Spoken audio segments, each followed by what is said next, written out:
Tara, are we ready? We are, yes. Yeah, thank you.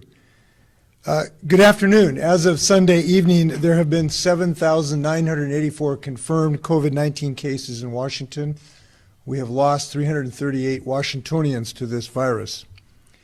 A little over 3 weeks ago, my office, along with Superintendent Reykdal, who has joined me today, closed our on-site K through 12 education statewide in our early efforts to flatten the curve of this virus. Today, I am extending the on-site instruction closure order.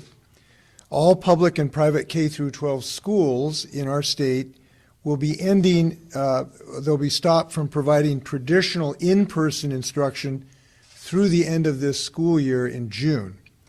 But all schools will continue distance learning until the end of the school year.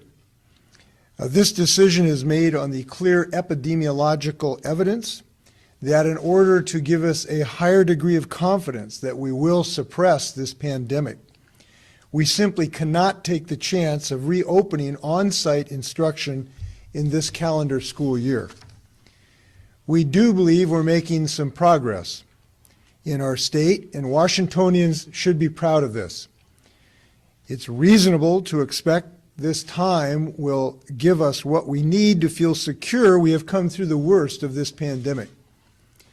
Our efforts are as important as the curve of the pandemic goes down as they were when the curve was going up. And this school closure is part and parcel of those efforts, not only to flatten the curve as it goes up, but to reduce the number of deaths that occur as it goes down. We cannot risk losing the gains we have made after the peak of this pandemic presumably will have passed. This closure order will also allow educators to fully focus their energies and their amazing creative talents on the best way to provide education to their students in this challenging circumstance. I've spoken to local and superintendents across the state as recently this morning about how this will impact their communities.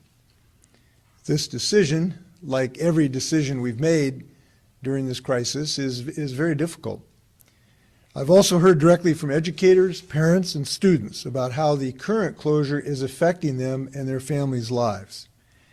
If you're a senior in good standing, we expect that you will receive your diploma this year. And I've seen school communities come together in really amazing ways. For example, since the statewide closure began in mid-March, our schools have served more than 2 million meals to young people who need them. We have bus drivers delivering meals to student homes, educators who are volunteering to hand out meals at school sites, and sending parents home with multiple days' worth of meals at one time in order to limit the exposure of others. The creativity of people is really amazing in our state. And our school districts are rising to the challenge of caring for the children of our healthcare workers and our first responders, our pharmacy workers, and our grocery store workers. They've served more than 2,000 children in the very first week of operation and are making several more thousand openings available. We know nationally at least 13 states and territories have closed their schools for the remainder of the school year, with many converting their traditional in-person instructional model to a distance or online model. Now, I do want to be clear about this. Transforming a traditional school and fully delivering instruction at a distance or through an online portal is no small feat. Our traditional learning model has been nearly 150 years in the making.